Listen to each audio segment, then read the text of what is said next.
সম্পদ দেওয়া হয়েছে, যাদের বহু কোটি টাকার মাল, যারা আজকে ধন দৌলত নিয়ে কাঁড় বেঁধে বসে আছে, গ্রামের অসহায় দরিদ্র মসজিদের আবাদ করার মেহনত। আজকে মসজিদের একটা দেওয়ালের দরকার। আমার কাছে এতটুকু কি অর্থ নাই?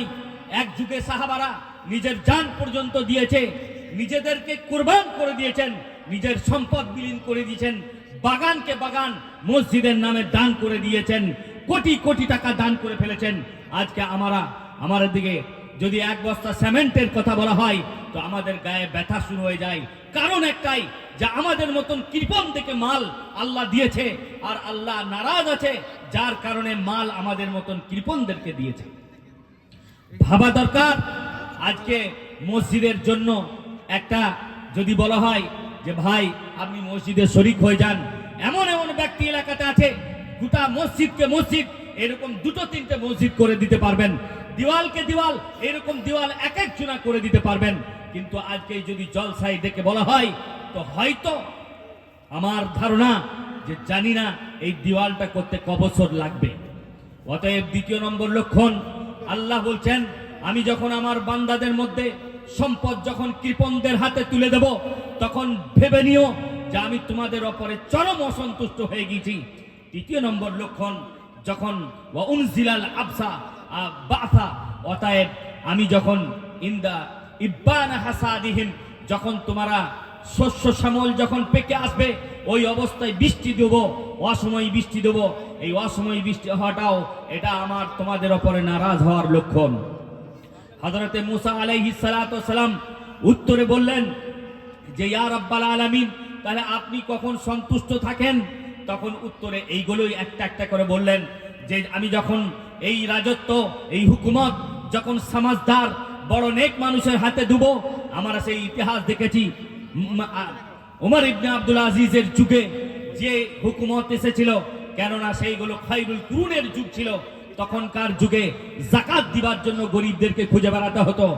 আজকের দিনে আমাদের এই অবহেলা, দিনের প্রতি অনীহা, আজকে মসজিদের ব্যাপারে যখন আমরা বলবো তখন নাই নাই নাই নাই, কৃপণতার শেষ নাই। আর যখন আমাকে মোবাইলে রিচার্জ করতে হবে তখন মাসে মাসে 500 টাকা কেন 1000 টাকা যদি দিতে হয় তখন রিচার্জের জন্য বার হয়। মোবাইলের মাধ্যমে জুপি লুডি খেলে তখন হাজার হাজার টাকা নষ্ট করে। বাজারে যদি আপনি লটারি দেখেন তো আজকের বড় বড় টাকাওয়ালা মানুষ বাজারে গিয়ে লটারি খেলছে, কিন্তু মসজিদের জন্য যখন বলা হবে যে 2 বস্তা সিমেন্ট দান করো তখন তাদের গায়ে জ্বর চলে আসে। আর শয়তানু ইয়াইদুকুমুল ফাকরা, কারণ একটাই, আমাদের হৃদয়গুলো আজকে শয়তানে দংশন করেছে, আমাদের হৃদয়গুলো বিষাক্ত হয়ে আছে। খালি নাই নাই সম্পদ থাকার পরেও শয়তান বলছে ইয়াইদুকুমুল ফাকরা, তুমি মসজিদকে যদি দান করো তাহলে তুমি ফকির হয়ে যাবে, তুমি অসহায় হয়ে যাবে। ওটা মৌলবীদের কাজ, মসজিদ আবাদ করা তোমাদের কাজ নয়। আর যখন ওকে অন্যায় কাজে যখন বলা হবে তখন কোটি কোটি টাকা খরচা করার জন্য তৈরি আছে।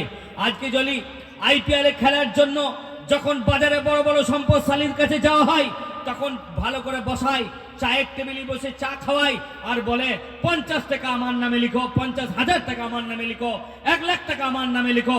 কিন্তু যে মসজিদে 1 রাকাত পড়ার জন্য 500 রাকাতের সমতুল্য সওয়াব দেওয়া হবে, আর যে ঘর করার জন্য আপনি কোটি কোটি টাকা খরচা করেছেন সেই ঘরে যদি আপনি নামাজ পড়েন তো 1 রাকাতের সওয়াব দেওয়া হবে। কিন্তু আপনি দুনিয়ার বিচার করবেন, দুনিয়াতে নগদ কিসে লাভ আছে সেইটা বিচার আপনি করবেন। আজকে যার কারণে আমাদের এই অবস্থা, আর আল্লাহ করতে থাকবে। আজকে এশিয়ার করছে, কালকে এনআরসি করবে, আর এক এক করে এই ধরনের পেরেশানি আপনাকে আমাকে তিলে তিলে পেরেশান করে রাখবে। এটা আপনার আমার গুনাহের কারণে। ইয়াউমা হাসাদিহিম যাহরাল ফাসাদু ফিল বাররি ওয়াল বাহর, আজকে ভারতবর্ষে এই পরিস্থিতি তৈরি হওয়ার 1 নম্বর কারণ, এর কারণ হচ্ছে আমরাই। এর কারণ 1 নম্বর কারণ, আমাদের ভেতরে দিনদারি শেষ হয়ে গেছে, আমাদের ভেতরে আল্লাহর ভয় শেষ হয়ে গেছে, আমাদের ভেতরে আখিরাতের ভয় শেষ হয়ে গেছে, আমাদের ভেতরে মসজিদ আবাদের কাজ শেষ হয়ে গেছে।